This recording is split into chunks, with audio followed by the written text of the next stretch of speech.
talk through the vital need of this assistance, what it would go to, and elevate it to that level. And then is there any effort, I guess, you heard this a little bit from him today, talking about how Ukrainians are giving up their lives, so the money, I guess, is there anything that the White House is doing to address the concern from some Americans that this is an awful lot of money going to a foreign country when we have domestic needs at home? I don't know if there's anything proactively that you guys may do to try to make that case for why this amount of money is needed. Well, I would say that we've also seen an incredibly heartfelt outpouring of support from the American people for the efforts of the United States to lead in standing up to Russian aggression and to stand up in favor and support of the Ukrainians. To the president, this is about American leadership in the world. It's also about standing up for democracy versus autocracy. It's about standing up against one foreign country invading another foreign country. It's about American leadership in the world. So we will continue to articulate that and make that clear. And that is part of the reason why the president also detailed in specificity today what all of this would go to. I mean, some of it, a great deal of it is, of course, to military assistance to fight this war, but there is funding in there, as he noted this morning, for food security and ensuring that we are addressing any food shortages around the world. There's assistance that is going into humanitarian assistance and helping the outflow of refugees, and so it was important to him personally to lay out the specifics in his remarks this morning. So again, a really simple question. Yes, thanks, Jen. Looking ahead to the president. One question. You give these people 6 questions in the front row. Looking ahead to the president's trip to Japan that was announced last night, I'm wondering if you can talk about, in the Quad Summit, wondering if you can talk about how the president will raise sort of a unified response to Russia with India at the table, and then also sort of the China-Taiwan issue. Well, on the first part, on Russia, I would say first we've had a number of engagements, as you know, with leaders in India about our approach to supporting the Ukrainians in this war, whether that is sanctions and the enormous sanctions package we've put in place, or of course the assistance we've provided. We will convey the same sentiment in this meeting. Now, this meeting is several weeks away, so a lot can certainly happen. And as you know, other members of the Quad have also been vital partners and vital, supporters of the Ukrainians' effort to fight the war, including Japan. I mean, Japan, just as an example, has not only provided a range of assistance, but they've also agreed to divert some of the LNG resources to help Europe. So there's a number of steps they have also taken that will be a part of the discussion, and certainly the president will provide an update on what we're doing and where things stand at that point in time. We're just not quite there on previewing the agenda yet. Obviously, the president's position on Taiwan has not changed. He will certainly restate it during this meeting, but I'm sure we'll have more to preview as we get closer to the trip. China-Taiwan? How will that be raised as well? Again, as we get closer to the trip, there's not a change in our policy. Obviously, the president's policy is based on the Taiwan Relations Act. That will continue, and as we get closer to the trip, I'm sure we'll have more to preview. Go ahead. Thanks, Jen. One question on Moldova, one on COVID. Do you have any update, any insight on the explosions in Transnistria earlier in the week? Yeah. And if the Russians were to open a new front in Moldovan territory, would that trigger any new consequences for Russia? On the first part, I just don't have a new confirmation or new details to read out from here. We're still continuing to look at the explosions from earlier this week. I'm just not going to get ahead of a hypothetical at this point in time in terms of what consequences there would be. Yesterday you were talking about how there's great access to Paxlovid in the country. You're trying to get the word out on its effectiveness. One of the main issues with Paxlovid is that an individual who's eligible has to test positive, and then they have to race to get it within 3 days, even though they're quarantining. Is there any conversation within the administration to change that for an eligible individual to be able to get it preemptively?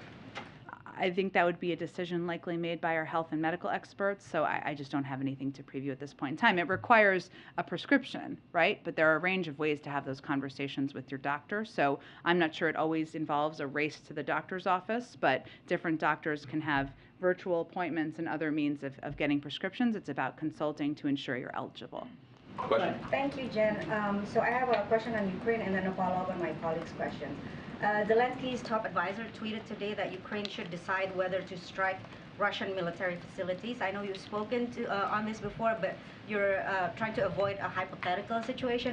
But this seems like it's getting closer towards a non-hypothetical situation. Can you at least outline I appreciated that. Okay, go ahead. Whether the administration believes that this is escalatory or could be constructive?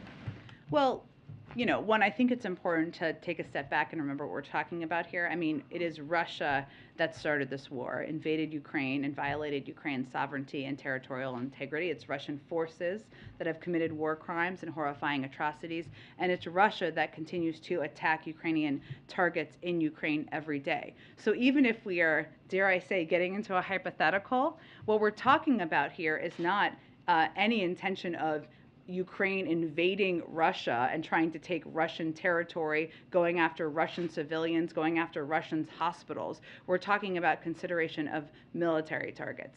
It's something very different, so I just think that's important context for everybody to consider. Still on Ukraine, there's no formal announcement as of right now about Jakarta inviting Zelensky to the G20, but our sources suggest that they are indeed inviting both Zelensky as well as Putin.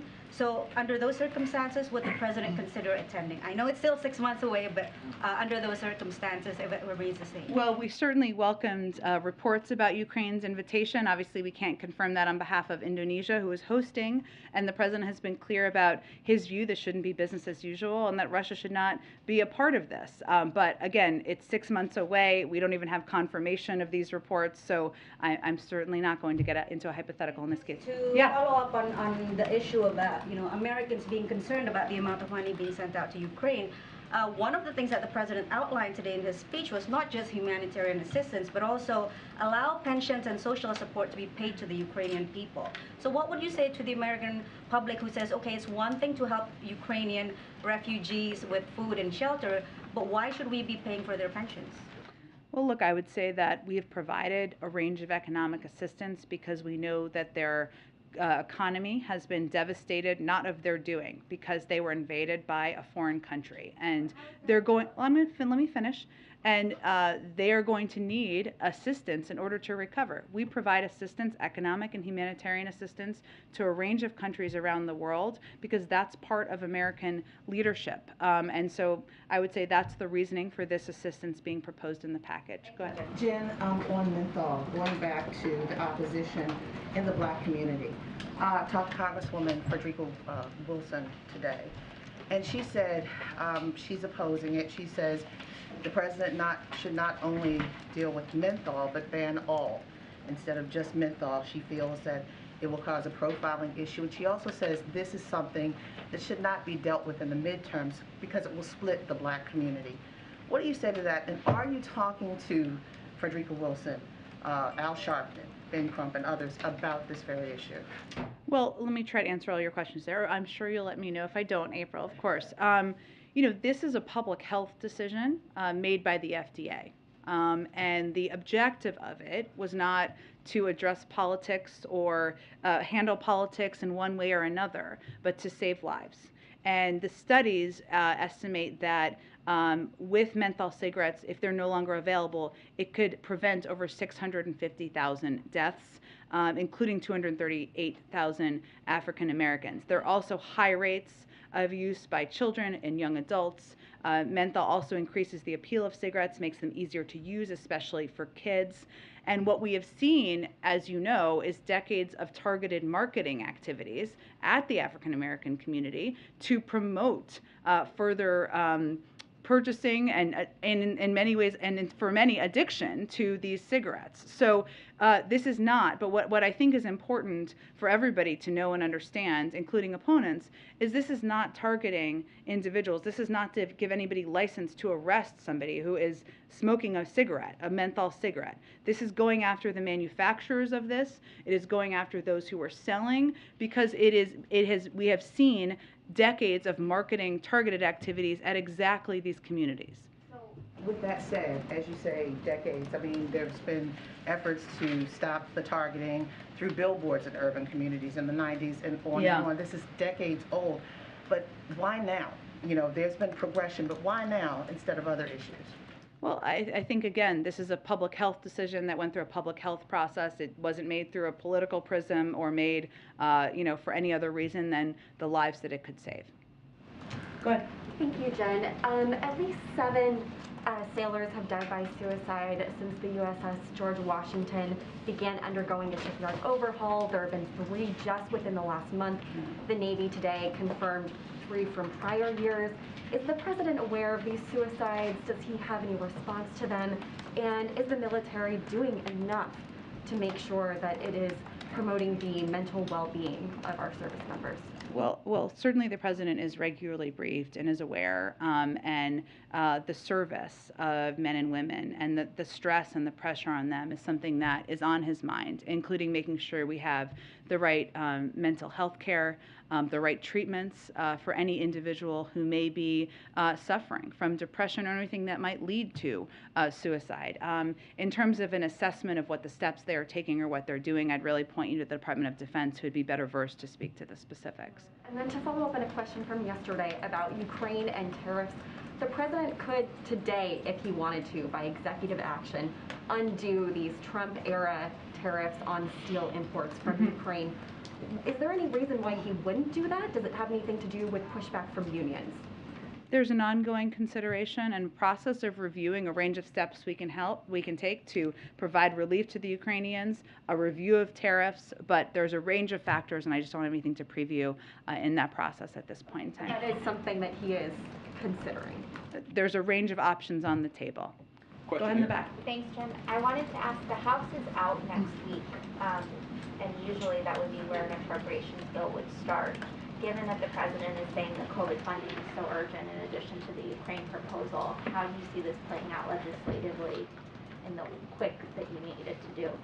Well, this is something, now that we've put the proposal forward and put it forward and sent it up to the Hill, a lot of the work is happening behind the scenes, engagement with our legislative team, Steve Ricchetti, Louisa Terrell, and this team with leaders on the House side, the Senate side, to move it forward as quickly as possible. But in terms of the legislative mechanics, I'd really point you to leaders on the Hill for specifics on that. And one other question on COVID funding. The Biden administration has been, I don't know, reticent is the right word, to release spending that you've done on COVID tests, the rapid testing program, whether it's how much you spent per test or overall. Is that information that you're planning to make public or planning to provide to the Senate and the House as they consider whether to provide more funding? The testing program in terms of people being able to order free tests? Yeah, the COVID test.gov. What specifically do you think we haven't provided? The amounts that you spent per test or overall per contract. I'm sure if members of Congress or committees are interested in information, we'll have those discussions with them directly. Go ahead. Jen, 2 questions. My first question is about the security pact between China and the Solomon Islands. Do you have any concerns that China is taking advantage of what's going on in the Pacific because the U.S. is so focused on Ukraine and Russia? I know we have spoken to this a little bit in the past and expressed some concern.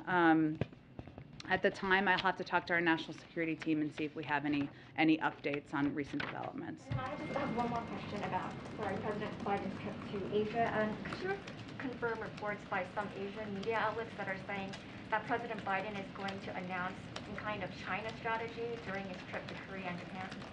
Again, this trip is weeks away, which is a lifetime for us, so we're not quite there yet on previewing specifics of the trip and what it will entail. I'll do the last one, then I got to wrap it up. Jen, thank you. Minnesota Department of Human Rights found that the city of Minneapolis and the MPD engaged in a pattern of practice of racial discrimination. They're working on some dissent decrees, but we know that can take some time. Is there anything that the president can do moving forward? Can we say that the George Floyd Justice and Policing Act seems like it's shelved for now? And has the president seen that report? What's his reaction? I don't have any direct reaction from the president to that report. I can certainly check with him on that. We're still continuing to consider a police reform executive order, as you know. That consideration is underway. It continues to be underway, and the president has every intention of signing one. And of course, we would still love to have bipartisan legislation passed through Congress. We know the anniversary is coming up in just a few weeks, and certainly that's something that remains on the president's mind. Thank you, everyone, so much. Does the president want to force pro-life Americans to pay for abortion referrals to the the development president?